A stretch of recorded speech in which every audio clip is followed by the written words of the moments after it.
త్రిభుజాలు, త్రిభుజ ధర్మాలు, కోణ మొత్తముల ధర్మము. పిల్లలు, ఈరోజు మనం కొన్ని త్రిభుజ ధర్మాల గురించి నేర్చుకుందాం. మొదట త్రిభుజం యొక్క కోణాలకు సంబంధించిన ధర్మాలు నేర్చుకుందాం. ఇక్కడ కాగితంతో తయారు చేసిన ఒక త్రిభుజం ఉంది. చూడండి, ఇప్పుడు ఇటువంటి త్రిభుజాలే మరో 2 తయారు చేయండి. రెండవ త్రిభుజాన్ని తలకిందులుగా చేసి మొదటి త్రిభుజం వద్దకు తీసుకురండి. మొదటి త్రిభుజం యొక్క కోణము బి మరియు రెండవ త్రిభుజం యొక్క సి కోణము ఒక చోటకు వచ్చేటట్టు చేయండి.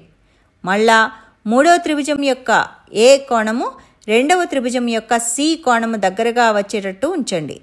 చూడండి, ఏ, బి మరియు సి కలిసి ఒక సరళ రేఖని ఏర్పరిచాయి.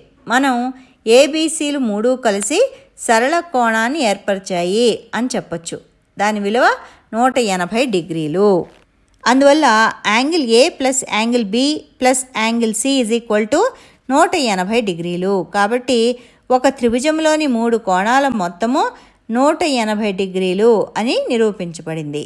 ఒక త్రిభుజంలోని 3 కోణాలను ఒక దగ్గర చేరిస్తే అవి ఒక సరళ కోణాన్ని ఏర్పరుస్తాయి.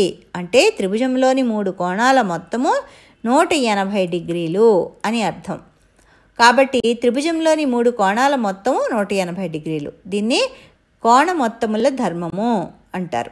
త్రిభుజం ఏబిసిలోని 3 కోణాలను కలిపితే అంటే angle A plus angle B plus angle C is equal to 180 డిగ్రీలు అవుతుంది. ఒక చిన్న పరిశీలన ద్వారా మీరు ఈ ధర్మాన్ని చక్కగా అర్థం చేసుకోవచ్చు. ఈ చిత్రంలో చూపించినట్టు ఒక కాగితపు త్రిభుజాన్ని కత్తిరించండి. ఇప్పుడు ఈ త్రిభుజానికి 3 కోణాలున్నాయి. త్రిభుజం యొక్క 3 శీర్షాల వద్ద గల 3 కోణాలని కత్తిరించండి.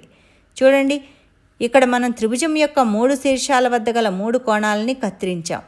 ఈ కత్తిరించిన 3 కోణాల ముక్కల్ని ఒక చోట చేరిస్తే అవి అన్నీ కలిసి ఒక డి ఆకారాన్ని లేదా ఒక కోణమానిని ఆకారాన్ని ఏర్పరచడం చూస్తాం. కాబట్టి ఈ 3 కోణాల మొత్తము 180 డిగ్రీలు.